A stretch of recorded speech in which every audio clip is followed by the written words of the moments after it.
Hey, everybody, how you doing?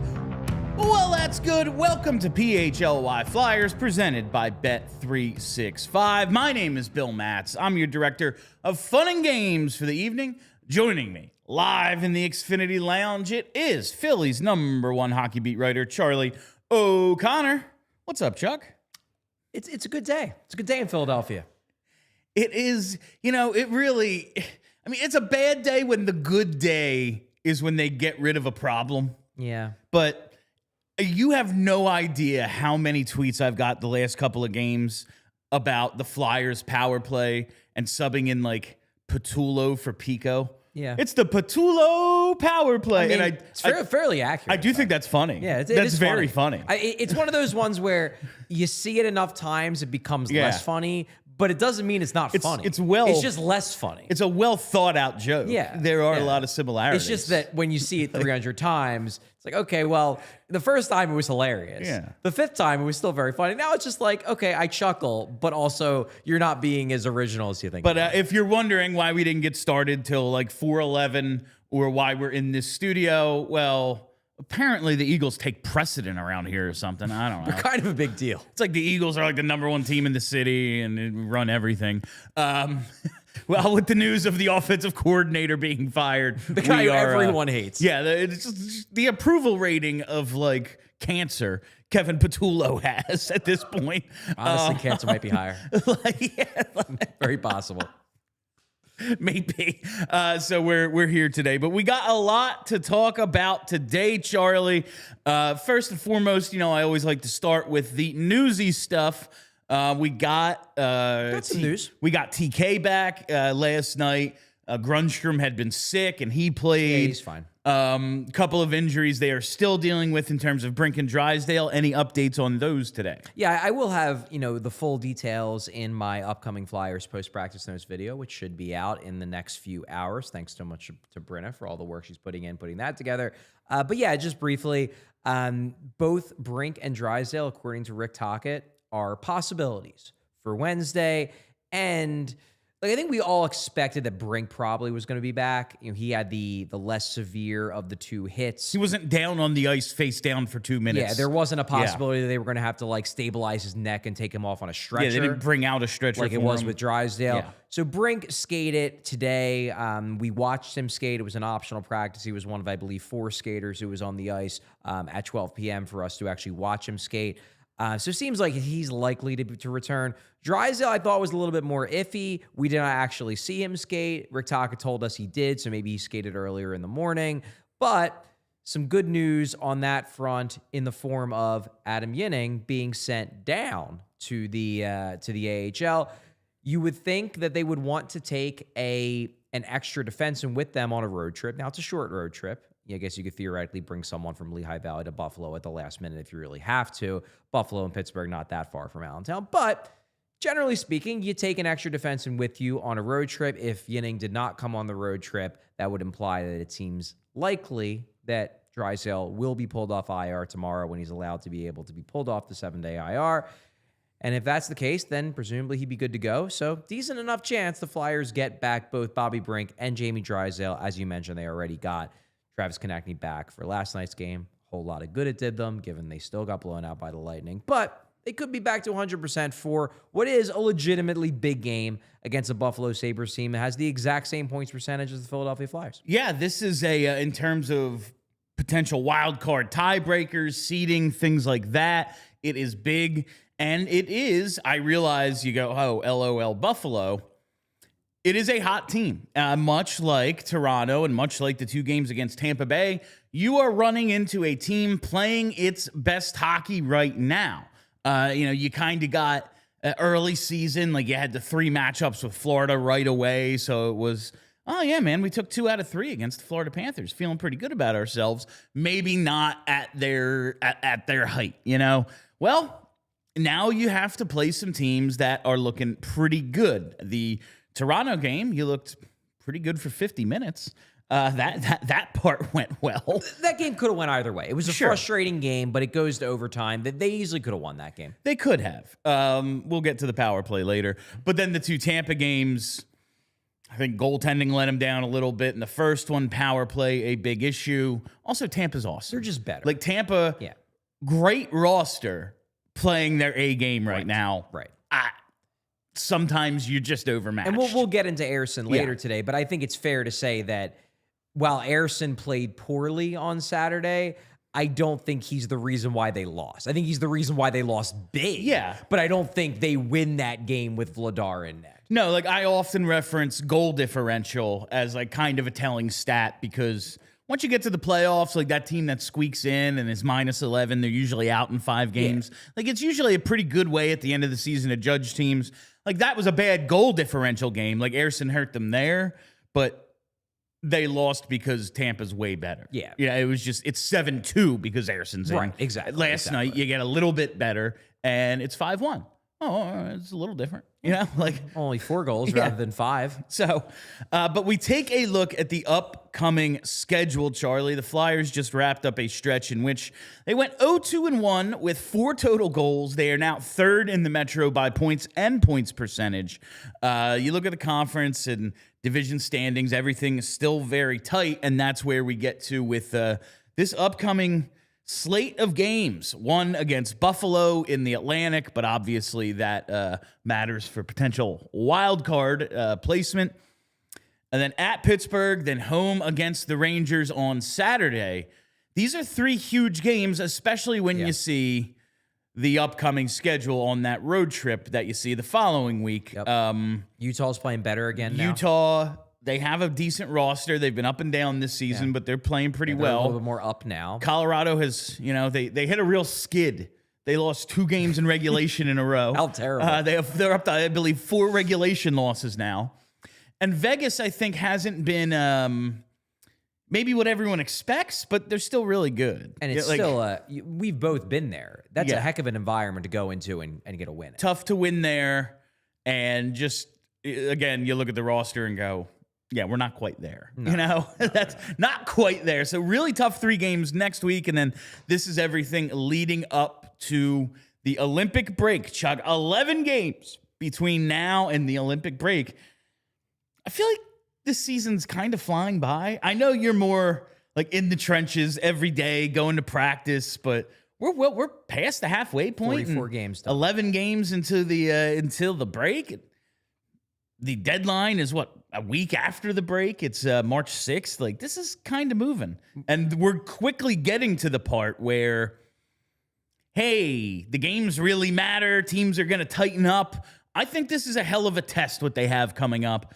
3 important games against teams that I wouldn't say you were like worse than, or like you should expect 4 points, at least 5 points out of these next 3 games.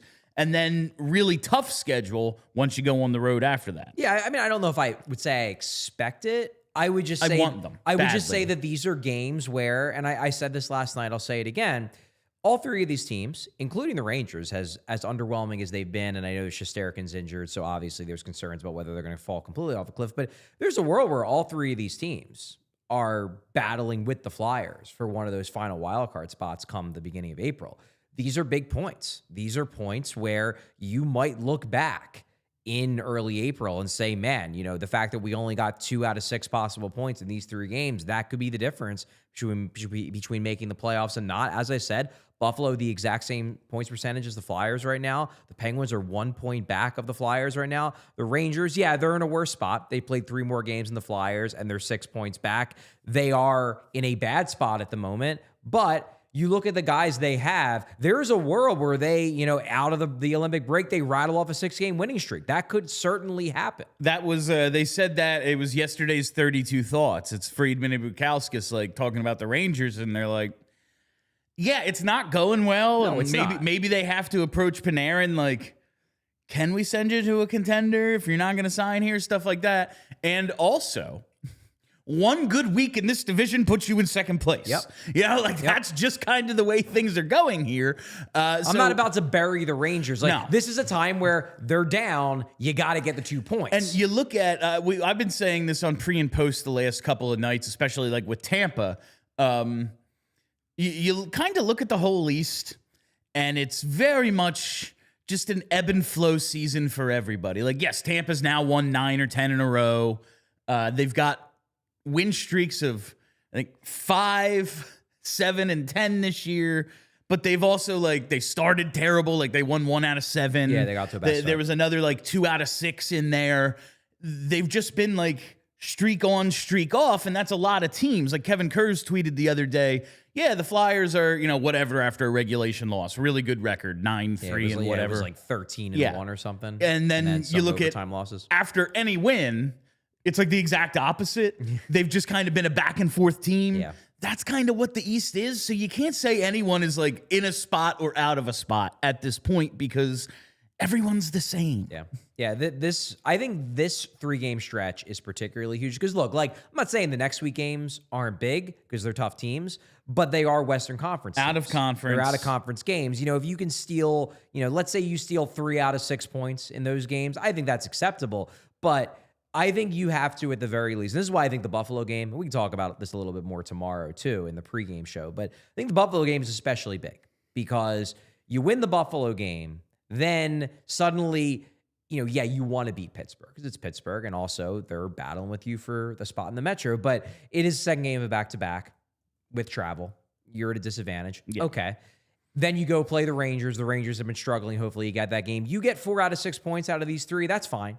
If you lose the Sabres, though, then you got to beat Pittsburgh, and you also got to beat the Rangers. The Buffalo game, to me, I think, is the pivot of this whole thing. Plus, if you lose to Buffalo, then you've lost 4 straight. Yeah. Then it's a problem. Where I am right now is you have to win the 2 Vladar games out of the 3. Whichever 2, I assume it'll be the first and third. Whatever 2 Vladar games, you need to win those because Ersson is just putting you in a tough spot right now. Not saying he can't bounce back and play well, but I have washed my hands of Sam Ersson and my expectations for him to even be competent. We will talk about that later in the show. On the other side, we are going to talk about the power play as well because why have a positive day? So stay tuned for that, but we got to take our first break. All right, everybody, listen up. I got to tell you how I start my day each and every morning. I start at my Wawa. Now, this might be an ad read, but I think everyone watching right now has to know how much I love Wawa. And now, Wawa's giving us yet another reason to love them. It's the $5 Big Breakfast Deal. For just $5, you can get any Sizzly breakfast sandwich, any size hot or iced coffee, plus a hash brown every morning from 5 a.m. to 11 a.m. That's right, a breakfast Sizzly, a coffee, and a hash brown for just $5 from your local Wawa. That's value, that's convenience, and that's deliciousness all together in one deal. And while you're picking up your coffee, check out the brand new Caramel Chocolate Craze coffee flavors. You can try caramel, you can try chocolate, or you can mix both together for a sweet treat that will start your morning off right. The $5 Big Breakfast Deals for a limited time and exclusions apply. See Wawa.com for details. No need to overthink breakfast. Just grab, go, and get on your day with Wawa. Gotta have a Wawa. If you're in the market for a Chevy, you got to check out Elkin Chevrolet because Elkin Chevrolet is run by 3 brothers, real brothers, who are local guys. And yup, they're big Flyers fans, so you know they're loyal. And if you've been watching this season, you know what kind of hockey it's been. Nothing's easy, working hard for every inch of the ice. That's how these guys run their business too, with hard work. And right now, Elkin Chevrolet has a big inventory of new Chevy trucks and SUVs, the stuff people around here actually want to drive, and they're priced to move. No games, no runaround. You come in, you get a straight answer and a great price. Whether you're heading to the game, heading to work, or just trying to get home after a long day, they'll get you into the right ride at the right price. And this isn't a one and done place. These are the guys you go back to because they treat you right. Elkin Chevrolet, real brothers, real deals, and a whole lot of honkin' good service. Located on Route 73 South in Marlton, New Jersey, Elkin Chevrolet. Together, let's drive and let's go Flyers. All right, it's time for the Ace Hardware Home Services temperature check. Let's take a look at which players are heating up or cooling off with our Ace Hardware temp check. Visit Ace Hardware Home Services online at acehardwarehomeservices.com to get started on your next project. And I'll tell you what could really use maybe an Ace Hardware Home Services check-in from some of their experts. It's the power play. It needs fixing. it's a major project. We need an Ace Hardware Pico collaboration here. Yes, absolutely, yeah. It is freezing freaking cold. Charlie, the power play overall this season is 19 for 124. That's 15.3%. They are tied for second to last with the Islanders. Since November 14th, they are 9 for 75, 12%, tied for last place with Calgary. I can't believe how bad. I mean, I know it's been bad. And like 15's about where they've been for the last several seasons. But like, they have Trevor Zegras now. How isn't it a little better? And I know we were saying the same thing last year with Michkov. Yeah. But like now they have them both. How is it still the worst? Well, I talked to Tocchet and Travis Sanheim today after practice and more or less asked them that. And the framing I put it was the power play in Philadelphia has been bad for the last 4 or 5 years. Like bottom of the league bad. You guys Their best finish was like 19th. You guys have gone Tony through 3 incarnations of coaches. Like this started under Vigneault. Yeah. That's when it started getting bad. Then you hired Torts and Rocky and that whole crew. And now you've got a new head coach with a new group of people. Yogi and Jay are the ones who are running the power play right now.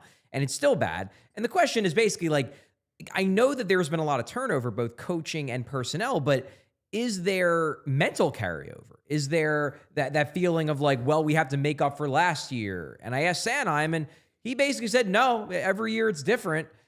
I don't know. It isn't. I get why fans think that it's the same. It's not, but it certainly feels like it because every year it's the same version of terrible. It blows me away. And we did the whole show last time we were in this room, actually. Like we did like half the show in the power play.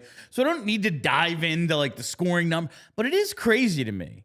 This team, last I put them up, they were like 11th. They'd fallen from like 8th to 11th. But like their 5-on-5 scoring numbers, pretty good. Since this November 14th date, they're top half of the league at least. Yeah. And the power play, it doesn't make sense that they score less. They score less when they have more guys on the ice. It's truly unbelievable how bad it is. And now it's to a point like when they're not really trying to win, it didn't like, all right, it's frustrating. It's annoying because we're watching every game, but it didn't really matter. Now it actually matters because we just showed you the standings. It's going to come down to a couple of points. This is going to come down to a tiebreaker, head-to-head, whatever. They're going to miss it by a couple of points because of these one-goal games like I talked about last week, and it's already happened a couple of times since then. It's just driving me insane that they can't figure this out. So I have a few solutions. And I'm going to shoot them all down. I know. No, we talked about Dougie Hamilton last week. Which I don't think is a bad idea. They need some sort of power play point man. My thing is you might be able to get Dougie at a reduced rate. But as you have pointed out, and I said he does have significant trade protection. Yes. He's got a 10-team trade list. Yep. They are now in the business of like scratching him or scratching, I think it was Nemec the other night they scratched instead of him, who has the same agent. So I feel like his agent came out and said, well, they're not doing this for performance reasons. They're doing this because they're trying to get him to accept the trade. Yeah. And they're like, oh, we'll show you. We'll scratch another one of your clients. There you go. Because Kovacevic's back now. Beautiful. Maybe that tactic could work. I know he's probably not excited to accept a trade to Philadelphia because like it's been a while since we were relevant. Also, Philadelphia much higher in the standings than New Jersey. And he would get here and be the guy on the power play. It's not like there's anyone challenging him for that spot. You know, like there's no one who's any good at it at all except maybe Cam York, but he hasn't had enough ice time to like see if he is or not. That's him. And we also wouldn't be giving him like number 1 D-man matchups simply because he's getting paid a ton. We don't have to. There's a bunch of other defensemen on this team who are pretty decent at 5-on-5. Maybe these things mixed with, we're going to scratch you, bro, could get him to waive some of his trade protections if, in fact, we are not on that 10-team trade list, which would surprise me if we were. Yeah, I mean, I told you, I thought it was an interesting outside the box idea. I think for it to make sense, you would have to also move Rasmus Ristolainen. Yes. That's the only way it would make sense to me, because otherwise, where is he going to play? If you were to move Risto for a first-round pick, I don't know if that offer's out there, but if it is, I would do it. And then you bring in Dougie to take his spot on the third pair, then he's being used. Because that's the thing with his usage in New Jersey. Yeah, the numbers have gotten worse in terms of his scoring, to be sure. And he hasn't been very productive in the power play this year, but he's been getting mostly the tough minutes. I would be very intrigued to see what his 5-on-5, not even just production, but just results, what that would look like if he was in a sheltered third pair role and was just able to focus entirely on the power play. Like, I see people in the chat, and I get it. Like, I really like them too. I see people in the chat talking about Shane Gostisbehere. I get it. Shane was awesome. It would be cool. I miss Ghost. But the thing you got to realize about Ghost, and part the reason why his numbers are so good in Carolina, is because he is being used there as a sheltered third pair defenseman getting power play time. Like, that's his role, and he excels at it. Like, don't look at Gostisbehere's numbers and be like, oh man, he's a top pair defenseman. Like, no, he's a great power play defenseman who in a sheltered third pair role can put up really, really good advanced metrics. I wonder if Dougie could do that too. I just am skeptical that he would actually come to Philly, or that the Devils would actually trade him to Philly. That's the bigger thing. Like, even like they've made 3 deals ever. They've been here since like what, 82 or whatever, when they moved from Colorado. Like, it's unlikely we make a deal with them, because we've made 3 ever, and the last like one in 2016, and before that it was like 1986. There isn't a ton of precedent, and I just don't like. I think all things being equal, they would probably rather, not even just the Flyers, they would probably rather not trade him in division. Yeah. I just think like Sealer Dougie would work. There's also the possibility, I don't know, like Rasmus Anderson is going to go for a ton. He's going to get traded for a lot. Yeah, and I'm not interested in like giving up major assets. And neither of the Flyers. The whole Dougie conversation was me just kind of being like, hey, Mike Rupp said maybe it's not going to cost you a lot. Get him for a reasonable price. If you're willing to take the $9 million, they're going to go see you. And Briere's made it clear when we've talked to him over the last couple of months. He said this to me in December. He said this to us after the Dvorak signing, that look, like they're going to poke around. They're always looking to improve, but they're not going to be trading big money for big money, big assets, high draft picks for short-term help. Yeah. That's just not what they're going to do. So, like, I mean, people can say, like, well, what about Rasmus Anderson? Like, they're not going to. That's just not in the cards for what Briere sees as, like, where they're at in their timeline. Dougie could be, because, hey, yeah, he's under contract for 2 more years, but, like, it's not going to cost much. My second solution, Bruce Boudreau. You bring him in. You make him an offer he can't refuse. He doesn't even need to show up to games. What is this, The Godfather? Yes. Yes. He doesn't even need to come to games. Just say, keep doing your podcast with Jeff Marek, because Bill really enjoys it. It's good. Hockey lifers. I love hearing stories from Bruce Boudreau. Don't want to hear that go away. But maybe he comes in once a week. You fly him in once a week to be the power play consultant, to be the power play executive producer. You bring him in just to get someone who knows what the hell they're doing. Because, yes, this to me, at this point, is a personnel issue. Not just like the type of players, but whatever the hell they're doing in their heads is wrong. Because if it was right, they would score more than never. The coach has to have something to do with it, though. Bruce Boudreau, wherever he's gone, power play success. Get Bruce Boudreau. Yeah, I just don't see a world where he's leaving his cushy job to do anything other than be a head coach. I just don't see it. He did say, I think recently, last time I brought this up on Twitter or something, someone was like, he's recently said he would only take an assistant position with the Leafs. And there was a lot of speculation because they just fired their power play guy. Craig Berube got rid of one of their assistants, and there was a ton of speculation. And then he said on Hockey Lifers, like, yeah, my phone didn't ring. I don't know. That's why I've created other ideas than, well, he's got to be on the bench 82 times or whatever. No. Come to practice once a week. We'll fly you into first class, whatever you want. Put you up at the cushy Rabata Voorhees.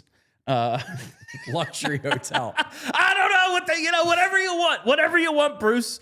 And just Fix this. Get us to, I don't need a miracle here. 18.5%, I don't think is asking for the world. Bruce Boudreau could get us to 18.5. Would he accept the position? I don't know. Executive producer of the Philadelphia Power Play sounds like a pretty nice job to me. You're truly in television mode, aren't you? Yes. Executive producer. Yeah, just throw him a fun title. Maybe it's something to put on the resume. He's probably never been an executive producer before. He's got a Hollywood background. He was in Slapshot. Yeah, maybe there's something there. Oh, my God. My third solution isn't really a solution. It's just like, what's the matter? The guy who's supposed to be awesome isn't. Matvei Michkov has 1 power play goal this season. And it's actually funny. He scored a power play game-tying goal on November 12th. That's the last time. We're over 20% after that. That was the high water mark of the power play. 20.4% after the game on November 12th. Starting with the game on November 14th, that's when the 9 for 75 started. That's his only PPG of the year. I don't know. Like, this isn't a solution. It's just the obvious. One of the guys who's supposed to be anchoring this thing has to have more than 1 goal a month and a half ago. Yeah. And that's a big part of it's a big part of the power play. It's a big part of why, even though the offensive 5-on-5 has been better, that the Flyers aren't getting credit for it. It's because Michkov isn't producing. That's the reason. That's why people aren't as excited, especially online. That's why people aren't as excited about this team as they would be otherwise. Like, if you put the Flyers where they are now, which is in a playoff spot, despite the fact they've lost 3 straight games, they're in a playoff spot. But Matvei Michkov has, we're through 44 games. He has 37, 38 points. I think that it is far less likely that people online are as angry as they are.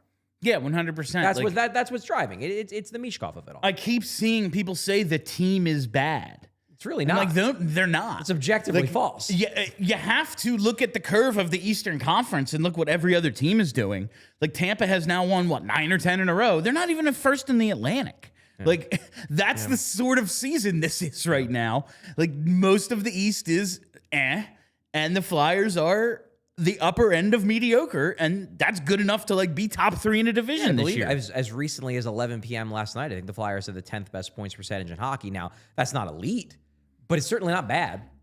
It's not horrible. That's pretty good. It's pretty decent. Do we need another break, Bryn? I don't remember when the other one ended. All right, so on the other side, we are going to talk about the Matvei Michkov of it all, but we need to take our second break.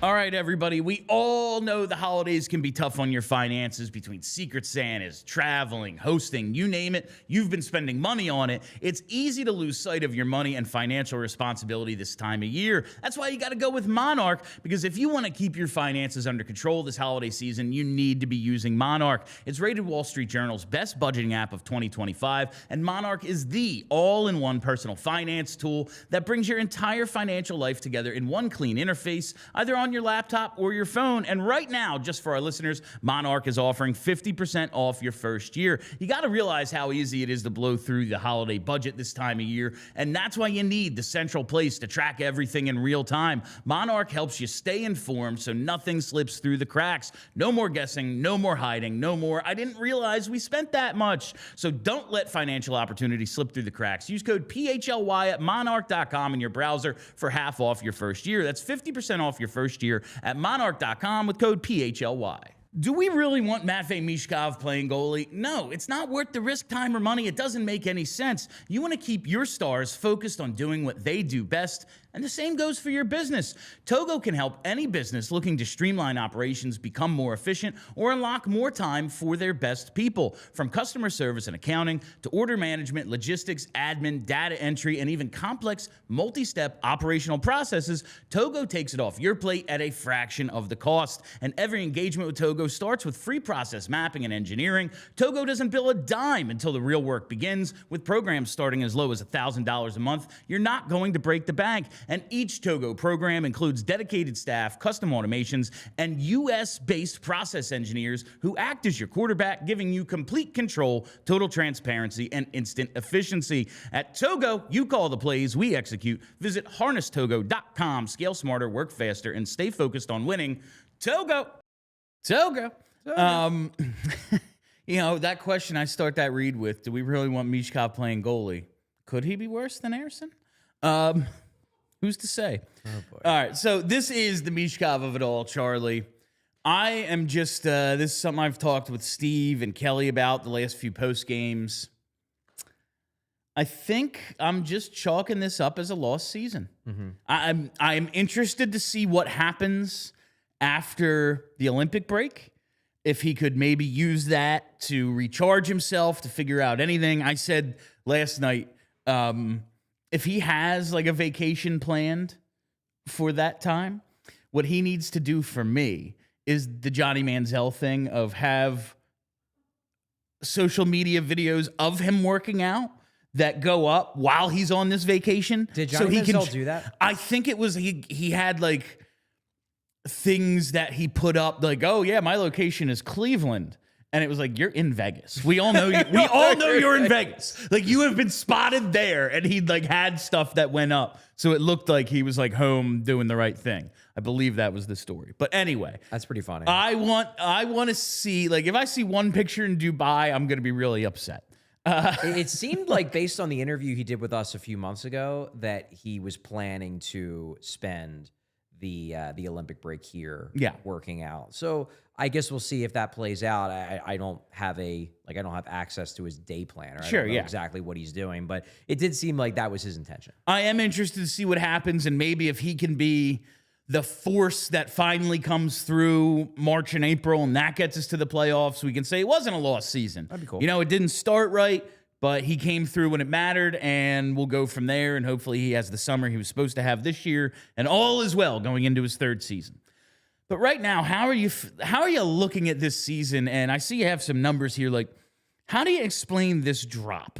Yeah, it's interesting because, like, number one, I think if you're watching him, especially over the last, let's say, like month and a half, because I think a lot of this discourse got kicked off again this morning because Kevin Kurz wrote an article in The Athletic, and people obviously responded to it because it's an article that is, I wouldn't necessarily say it was a hit piece, but it was definitely pointing out that he hasn't played all that well. He hasn't produced much.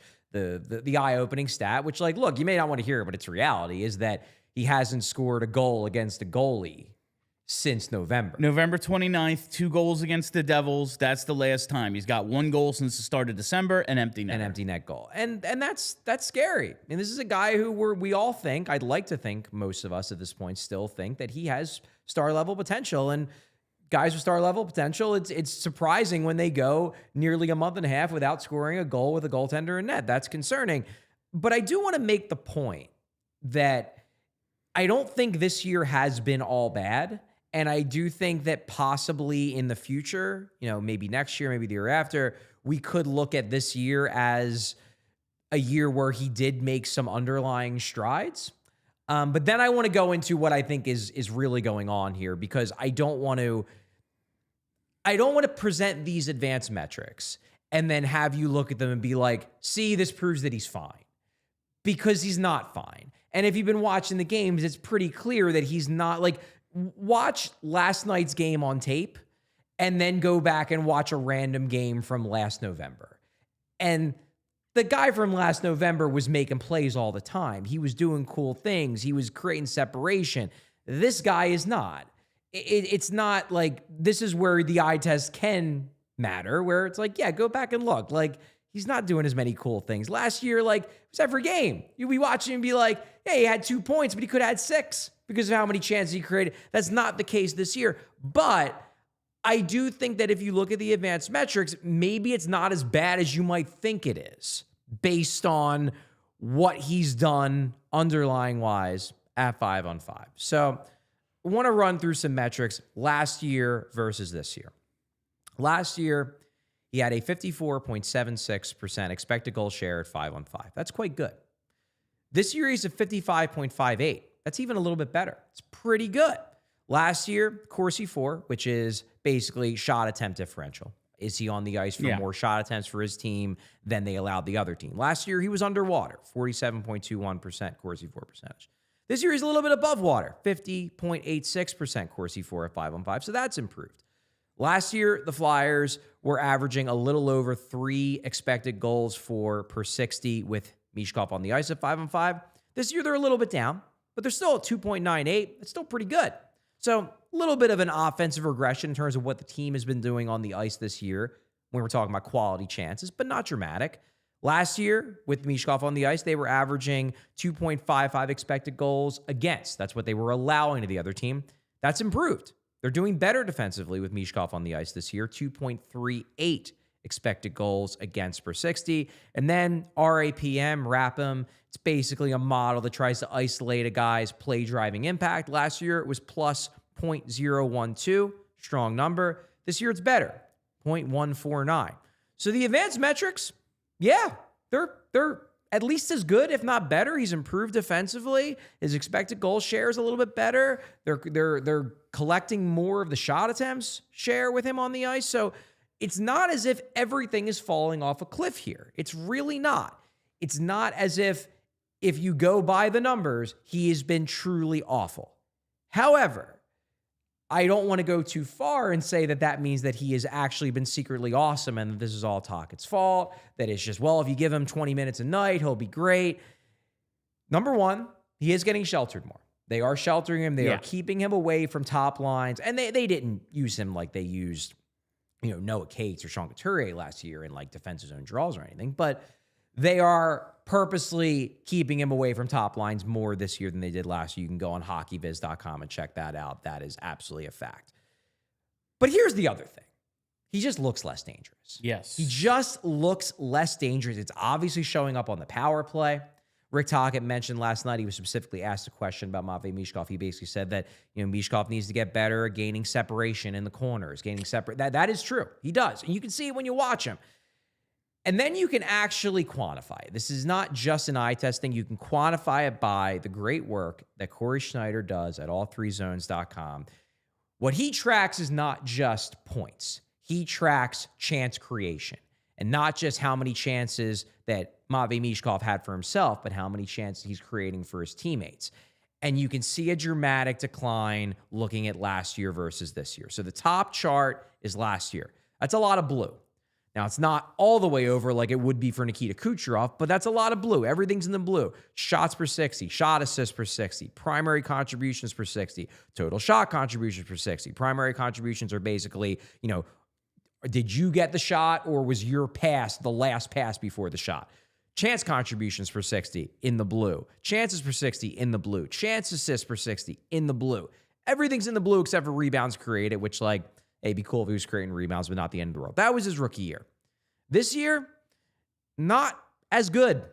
He got, everything is down from where it was last year. Chance assists are actually in the red, which means it's below league average relative to the rest of the league. Chances per 60 are still in the blue, but you got chance contributions are down from last year. Total shot contributions are down from last year. Primary contributions are down from last year. This is real. It is not just a perception that he looks less dangerous. He has actually been less dangerous, and we can see it in these numbers. That is the big thing. I do think he's made improvements defensively. I think he's working harder to not cheat as much. I think he's working harder to be more tenacious. I think he is keeping a closer eye on playing his spot up top on the wing. But in terms of just being dangerous with the puck, that has happened less often, and I think to me that's undeniable. What do you attribute it to? Because I will say, I think we've all seen the stat now, what he's able to create, his shooting percentage, his vision, all of it, much stronger when he's playing the right side. He's been more responsible playing the left, but it does take away. I just all right, I'm on my forehand. I have to cut to the middle. It's a really hard cut to get to the center of the ice when you're left-handed on the left side. It's just harder to have options. You see him take the bad angle shots, but so many shots last year, it was he either 5-hole or far side from the right.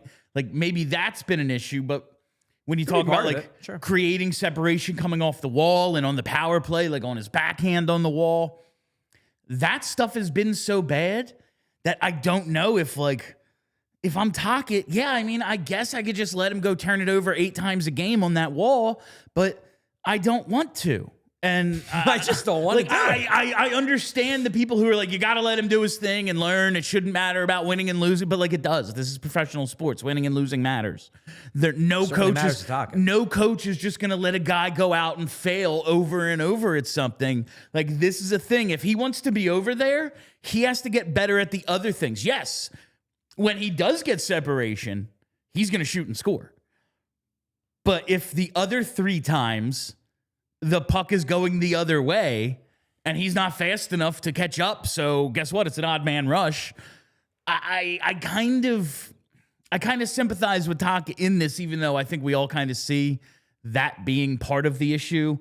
Is that it? Is it that simple, or do you think it's still conditioning, all the stuff we've talked about all year? Well, I think the conditioning part probably plays into why he's at left wing versus right. Yeah. It seems like the reason why he's playing left is because Taka doesn't think he has the juice, which probably goes back to his concerns about the conditioning, to play the right the way that that way that Michkov would want to play the right. I think that is probably why he is still on the left side.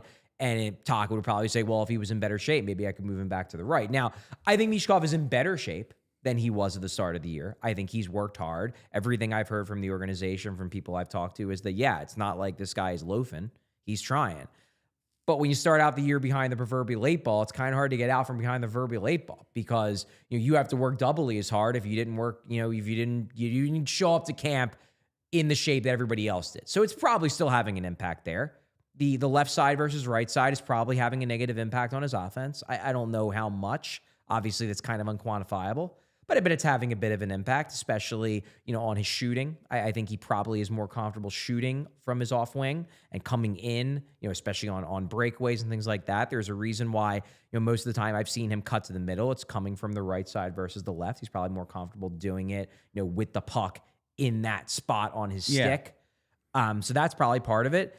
Is the Tocchet thing part of it? Maybe.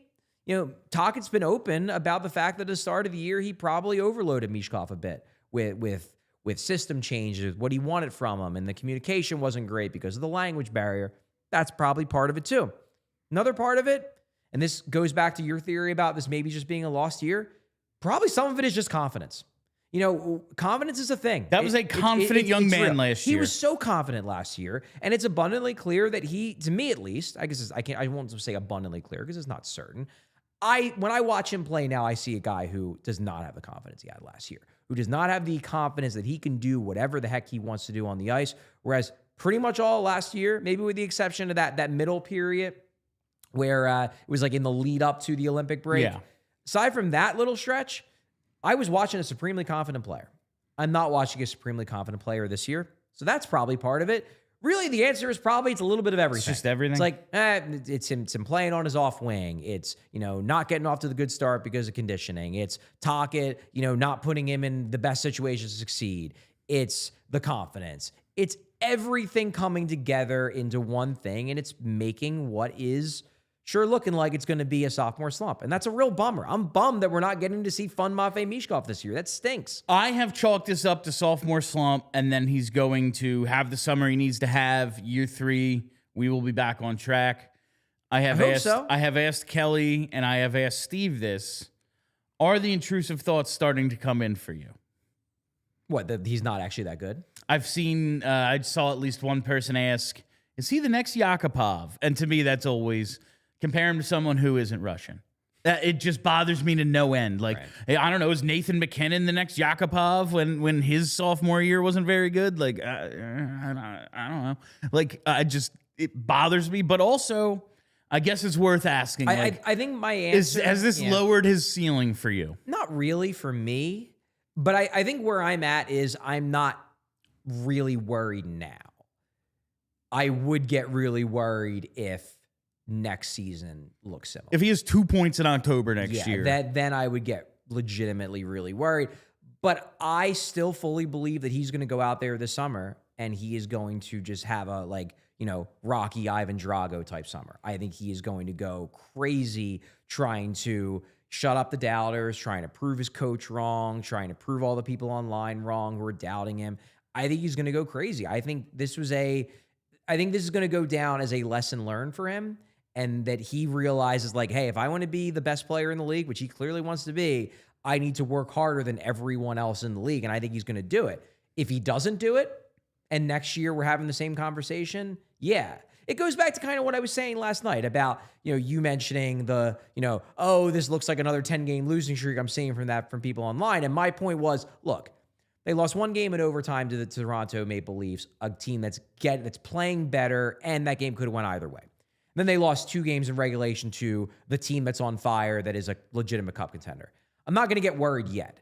If they lose the next 2, if they lose to Buffalo and Pittsburgh, yeah, then I'll get worried. But I'm not going to get seriously worried until I feel like there's legitimately something to worry about.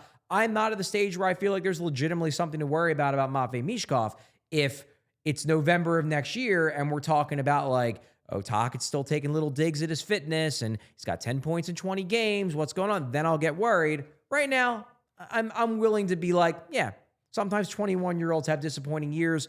Look at Connor Bedard last year. All right, I think that's fair. Coming up on the other side, we're going to talk goalie options. We're going to talk Risto. First, got to take our final break.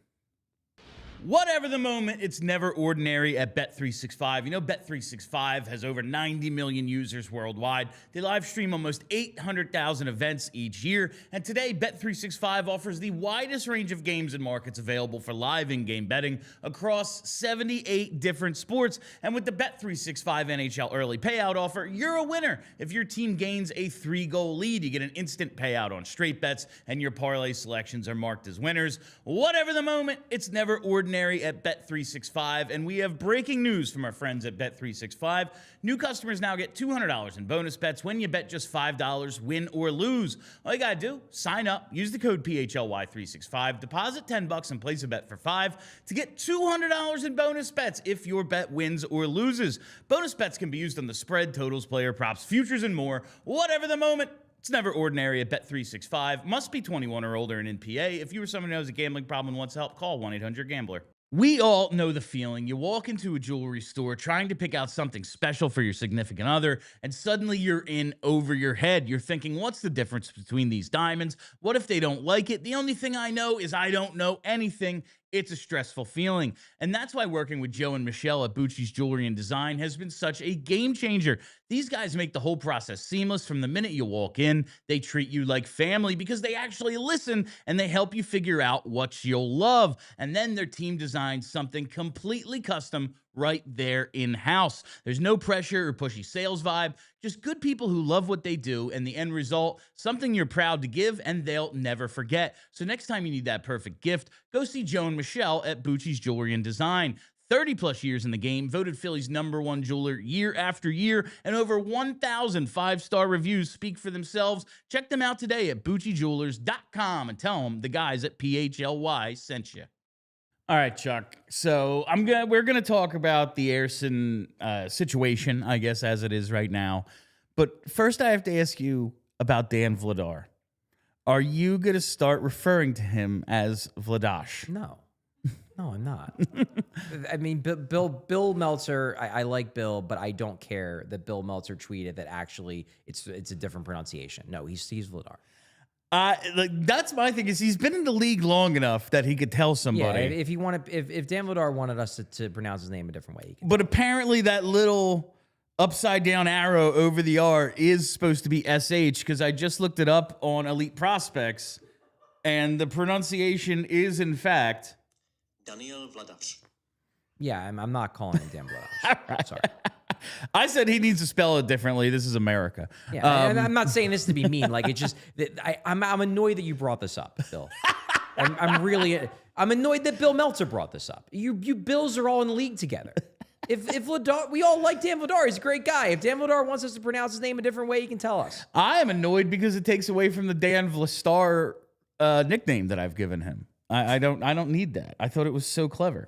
All right, let's talk about Sam Ersson and the issue that is him not being an NHL goaltender.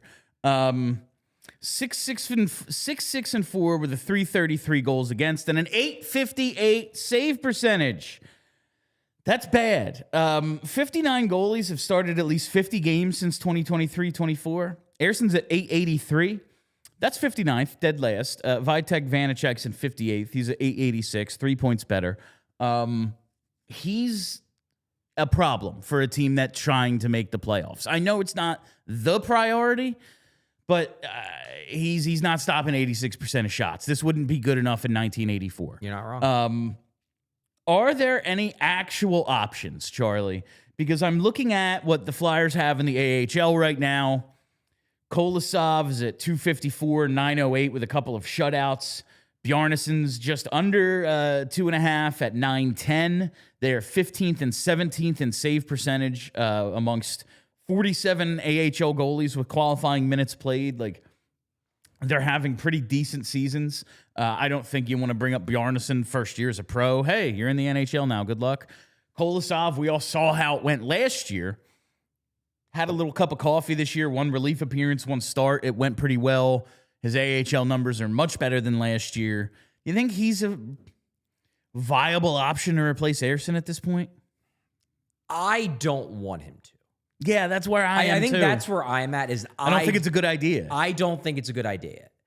Is he a viable? I guess. I mean, he played in the NHL this year. He played in the NHL last year, and he's putting up pretty good AHL numbers. So is he a viable option? I mean, Denver Barkey wasn't a viable option until he was, and now he looks like an NHL player. At least he has until the last couple games. I thought he was fine last night. Wasn't very good on Saturday. It's hard when like everyone's just meh to be like, oh, you know who stood out? The guy who was okay. Yeah, exactly. So I wouldn't. I would give Kolosov the entire year in the AHL as a full developmental year to get him back on track rather than throw him back into the NHL. But if the question is he a viable option? I mean, I don't know. Could he be worse than what Ersson's been over the last couple of weeks? Unclear. That's the, like, you know, 858 is horrendous. Like, it's not even, I don't know, he's at 883. Maybe it comes around a little. Like, 858, man, that's, you can be considerably better than your numbers and really bad. Yeah, if you're better than 858. Yeah, and as I said to you before we went on air today, like, I do think there was a time this year, in the beginning of the year, maybe even the first couple months of the year, where Sam Ersson actually was playing better than his numbers. I truly believe that there was a time where he was having a lot of games where it would get, you know, he'd face 17 shots and he'd give up 3 goals, but the 3 goals were on really quality chances. And it's like, okay, well, yeah, he actually was better than his numbers. I would agree with that. He is no longer better than his numbers. No, he some of is this his is, numbers now. He is actually playing this best. Some of this is horrendous. And I just think, like, they have 2 major issues short term. Power play, backup goalie. Yeah. And as we talked about last week, like, well, one of those things is going to continue to be a problem, say they do make the playoffs, the power play. Backup goalie, that kind of solves itself. You don't play him in the playoffs, and if you do, it's because a disaster happened. You cross your fingers. I do, though, like, not want to throw away a ton of points. Just throw them away because they started a guy with a sub 860 save percentage. Then you look at the trade options, Charlie. I checked out the Athletics trade board a few days ago. I think it was like the 8th or 9th they published it. You know, the first goalie listed was Jordan Binnington. Now, Jordan Binnington does have a quality name. Won a cup several years ago, just won 4 Nations. I guess he's been reliable in big game situations. Also, he's 8-12-6 with a 353 and an 871. He is not better than Sam Ersson in terms of results. Like, goals against per game, a little higher. Save percentage, a little higher. Or a little higher, but, like, does it really matter once you're in the 870s? Like, Jordan Binnington, and he makes a decent amount of money. Jordan Binnington's not a real option. That's not a real thing. No. Laurent Brossoit, I think he's interesting, but he's about to turn 33. Like, is that what we're doing? Bringing in a 33-year-old short-term backup? Like, I guess, but, like, why? Devin Levi, is he just older Kolosov? Like, what's really the point? Yeah. He interests me because he was supposed to be Buffalo's goalie of the future. And then it's like, you've been replaced by a bunch of guys no one's ever heard of. Like, I'm looking at Michael DiPietro just because the Bruins have Swayman and 2 more years of Korpisalo. And, you know, I know his dad. Like, I've heard his name before. You know, like, I've heard that name. Sam Montembeault, he's terrible this year. Like, there aren't options. There aren't actually options when you look at this. Yeah, DeMarco brought up Alex Lyon. That's the best option. I'd be fine with that. I mean, I was of the opinion going into the summer, I liked Alex Lyon as a tandem mate for Ersson. Seems like they were right picking Vladar, but I'll take a Vladar Lyon duo for a year or two while you let the kids cook. I'd be cool with that. We talked about that this summer. Like, I didn't really see the Vladar thing coming. I wanted to trade for UPL. That was my bright idea. Oh yeah, you did like good UPL. job. Good job, Danny, not listening to that one. Vladar, much better signing. But clearly they needed two guys. And like, I liked Lyon, but it was very much, how much are you going to start Alex Lyon? He has been hey, we're out of options. Let's call Alex Lyon, and then he saves a team for 2 weeks. Yeah. But like, he's a decent enough backup otherwise.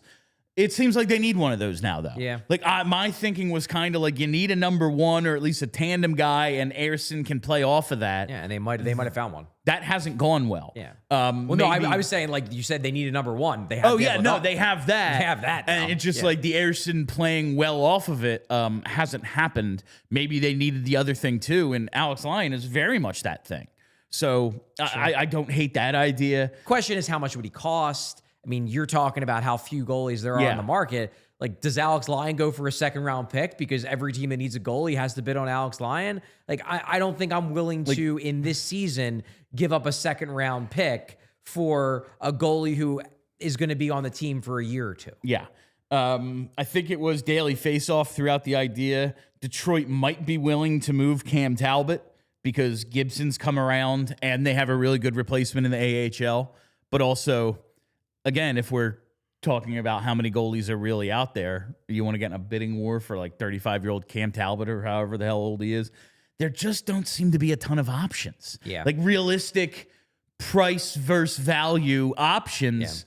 Yeah. I don't know what they do. Like, I don't want to bring up Kolosov, but I might have to give him a shot just because I can't keep doing this to the boys.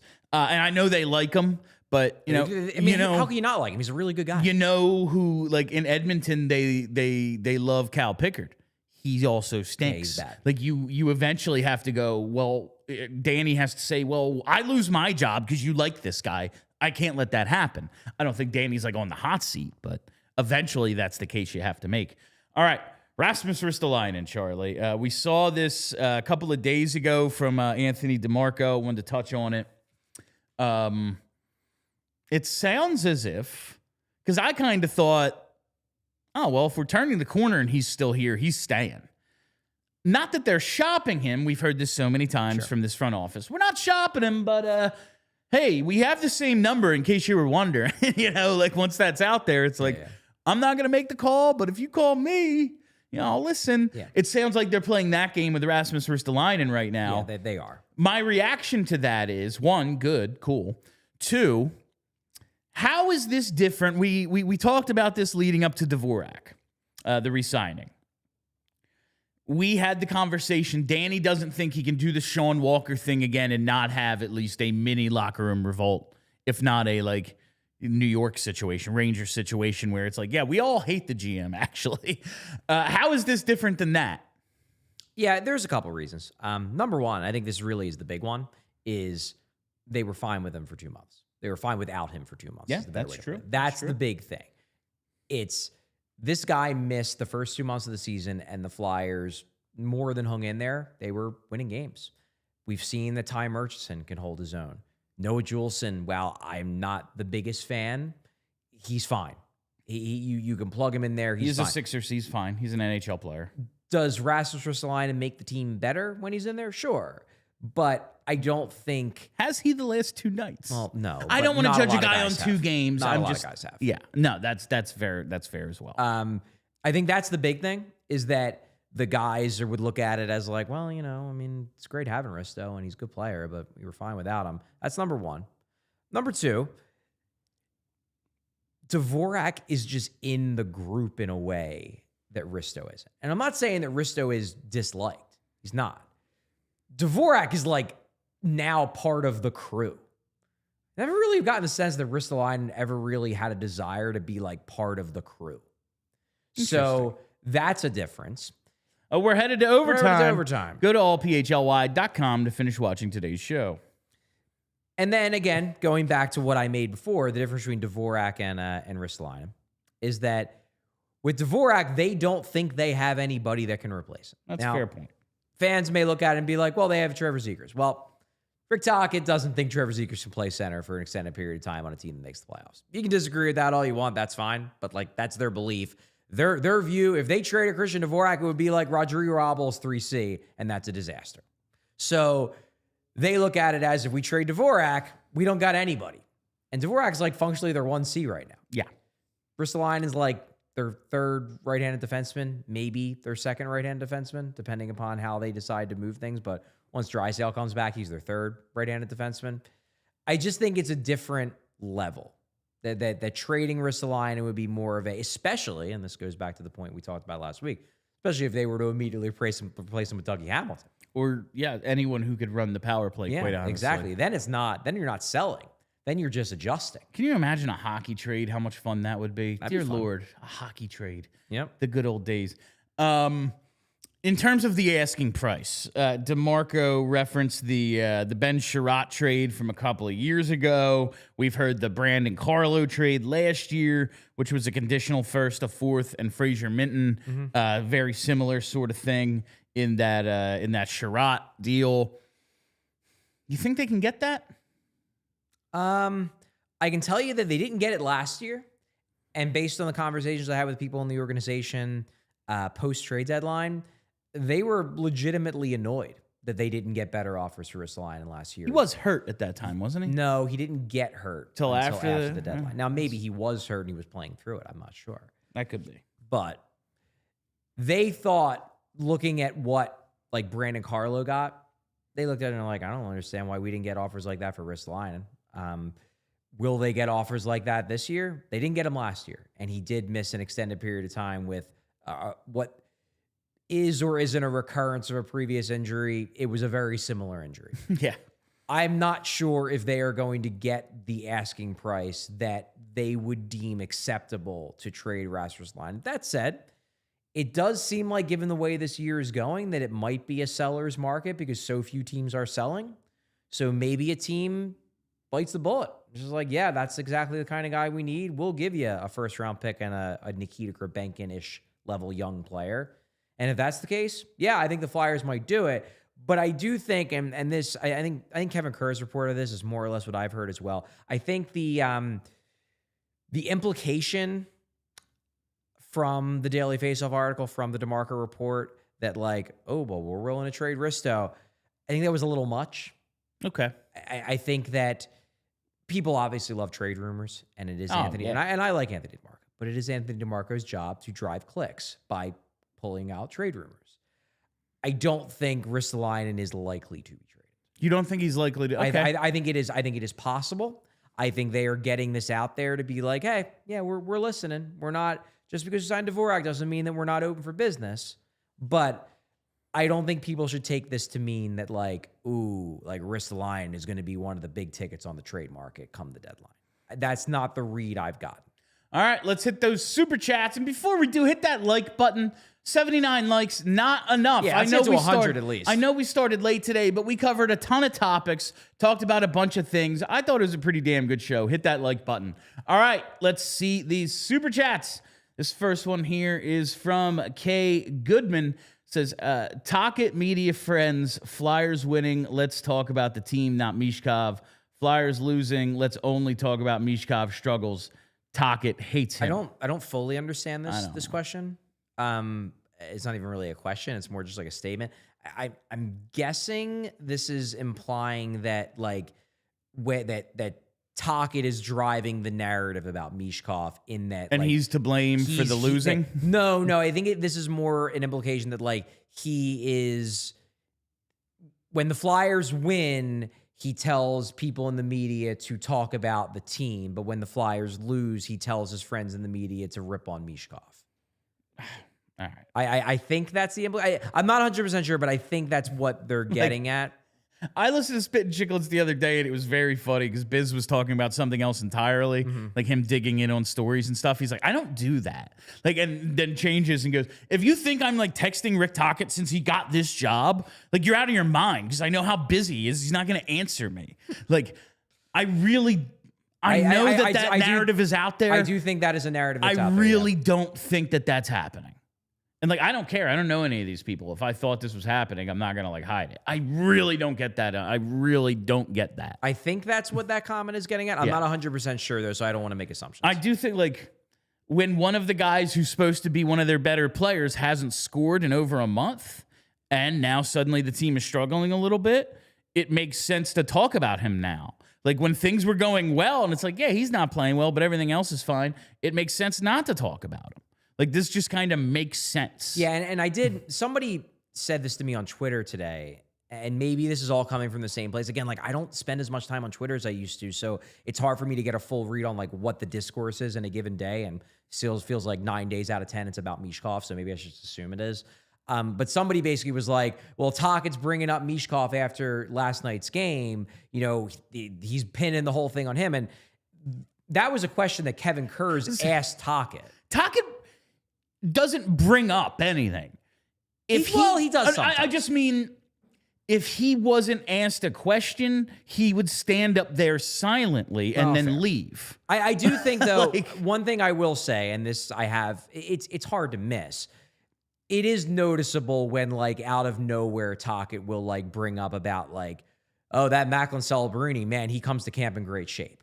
Like that, I can see why. And look, I can't put myself in Rick Tocchet's head. Maybe he is just sincerely talking about how great shape Macklin Celebrini is.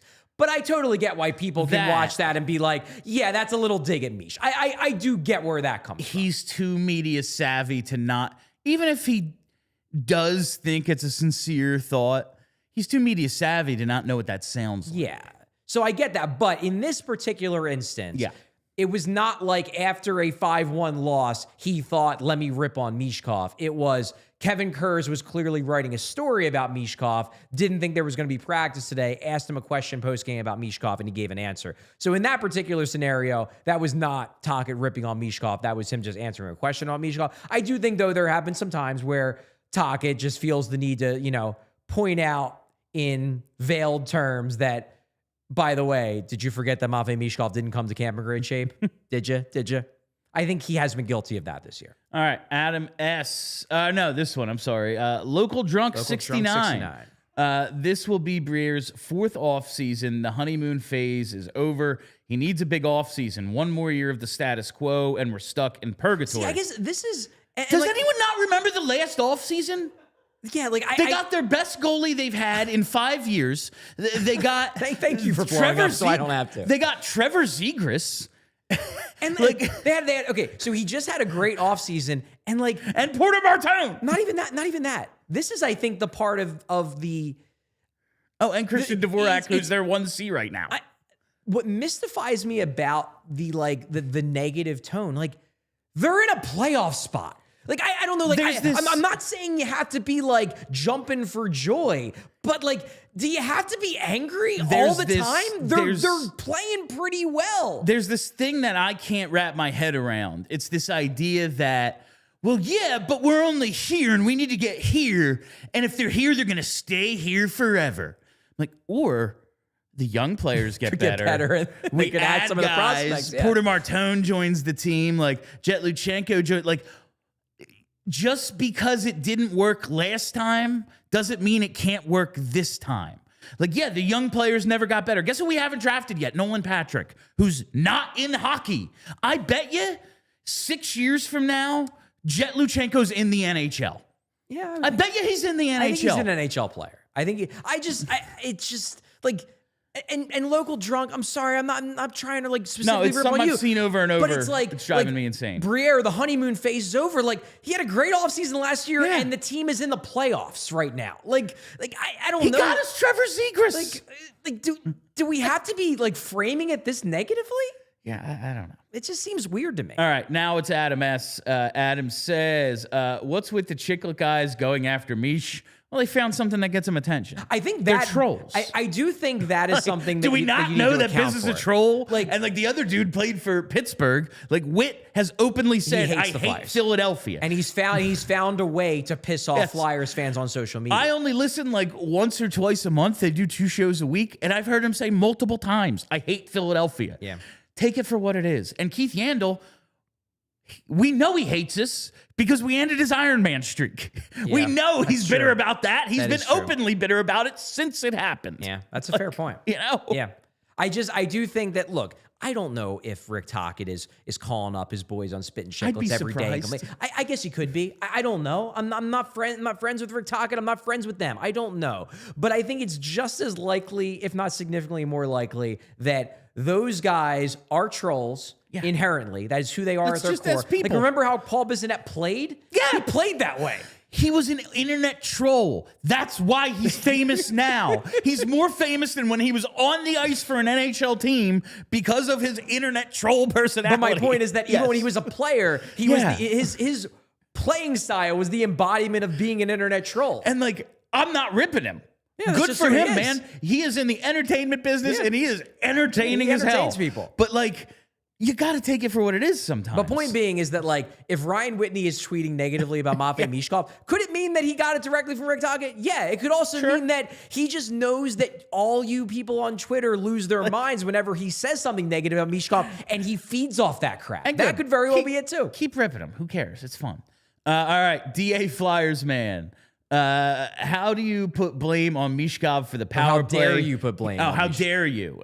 He's our baby Flyers Jesus, and criticizing him is tantamount to blasphemy. Pray for absolution. I mean, listen, it's not going well. The power play was bad before he got here, and it's still bad. But he's one of the guys who was supposed to make it better. He's got one power play goal. We're more than halfway through the season. That's bad. Yeah, it's disappointing. Now, would I rather see him every night on a power play duo with Trevor Zegras? Yeah, that's and see how that ridiculous goes? at this point. Yeah, I would. I absolutely would. But I don't think you can absolve Michkov entirely for his lack of power play production this year, especially because we saw him do it without Trevor Zegras last year with a power play coach that we all agree was bad.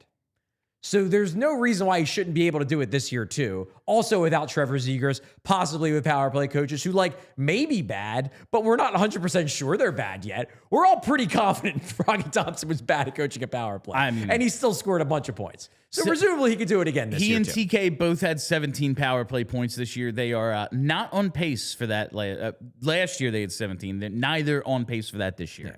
All right. From JH, first one here from JH. There's a lot from JH. Bill, intrusive thoughts are well and truly here. Mine aren't. I am, maybe I'm just in denial, or maybe I'm just an eternal optimist, but I'm not feeling that bad about Mish. Like, it sucks. I wish it was better because we're all sitting here watching every game, and like one of the guys who made it fun last year is not making it fun this year, but I think next year it's all going to be fine. He'll be a point-a-game player, and we'll all be wearing our Michkov jerseys again. Certainly hope so. All right, next one from JH. Not a great day to be an Ersson person. No, it's not. I think that bandwagon, not a great week, not a great month. That bandwagon not a great year has turned over and is on fire on the side of the highway at this point. There can't be any left. It's real bad. Hey, I hope he turns it around. I really do. All right, DA Flyers man again. A wild Vlapadash appeared. Is that what we're changing it to now? I guess, yeah, why not? He's Vlapadash. Now from JH, Vladash the Sasquatch. Look, if you want to call Dan Vladar Dan Vladash, here's the thing too, and this is something that like you need to take into account. It's not actually Dash. Like, because the whole reason why someone like Dan Vladar tells people just call me Vladar is because the way you're actually supposed to properly pronounce that is so impossible for English-speaking speakers to say. It's a different alphabet. It's a completely different alphabet. It's a completely different phonetic sound that we are not like trained to say. So it's rather than us try to bomb Dash, it's easier for us to just say it the way we say it. If he wanted us to say it a different way, the way that Adam Yenning wanted us to say Adam Yenning, that's cool. But I'd rather Americanize the name if he's okay with it than fall flat on my face trying to say it the correct Czech way when I have no capability of saying it that way. Yeah, like I don't even know where Czechia is on a map, so that's my problem. I'm just bad at geography. I have a general idea. General idea? Like, it's near like Sweden, probably. No. It's like between Russia and Sweden. I don't really know where Sweden No. is. Now that I think about it, I don't think I know where Sweden is. Sweden's real far north. Okay? Yeah, okay. Russia is real big. So Yeah. it is close to Russia because Russia's real big. Yeah. But it's significantly further south than Sweden. Interesting. Like Is it Sweden, near Turkey? Sweden is near Finland and Norway. Okay. Yeah, all right. Yeah. Is Czechia near Turkey? No, Turkey's in Asia, bud. What? Yeah. Yeah, but like Asia and Europe kind of just become one at some points. No. Well, okay. Yeah, they do in Russia. Russia. Russia, they do. Okay. Yeah. But not where Turkey is. Turkey's like on the Mediterranean. Huh. What's that? All right, we got Mellerman, and I think that's the last one. If the backup That was goalie incredible. position keeps us from making the playoffs, then maybe we didn't deserve to make it in the first place. I mean, if the goalie is only stopping 86% of shots, then like that means you lose all those games. Yeah. And the flip side of that too, and this is maybe the best justification for considering making a switch, is I don't want to see Vladar get Ersson the way Ersson got Ersson That's after the the heart other thing. part of it is we don't. You said the other night when I asked you about the workload, and I keep bringing it up because like we're real close to his career high in starts, and there's half the season left basically. Maybe he can handle it. Maybe we're just in uncharted territory, like you said, but it'll all be okay. He can start way more than he ever has, and it'll be fine. But what if we're down the stretch, it's March and April, and we have to start him every game, and then he gets hurt and goes in the tank, and now his confidence is wrecked. And guess what? Next year, we have two guys who aren't good backups. I'm concerned about the possibility of in March and April, if it gets to the point where they just can't trust Ersson at all, Yeah. and then you're playing Vladar every game, and then Vladar starts tanking, Yep. and then we're talking about the same thing next offseason. We're like, well, Vladar's numbers were great until they played him every night, so how can we accurately judge him? I just don't want to do that again. Yeah. And then we're just right back. Okay, we have him signed for another year, but then what? Yeah, You we know, don't, like, what do we got? He finished with an 890 save percentage because he played the final 20 games. Like, I don't want to do that again. I don't. All right, and that is all the time we have for you on PHLY Flyers today. Thank you all for listening. Thank you for hanging out. If you haven't already, hit that subscribe button. Follow us right here on the PHLY Sports YouTube page. And hit that like button. I see we're over 100. I'm going to see at least 150 by the time I get home. Make sure you follow us on Twitter at PHLY_Flyers. And follow the podcast wherever you get those. Just search PHLY Flyers. I am Bill Matz. That is Charlie O'Connor. Thank you as always to Brenna. Be excellent to each other. We all silly like the mayor.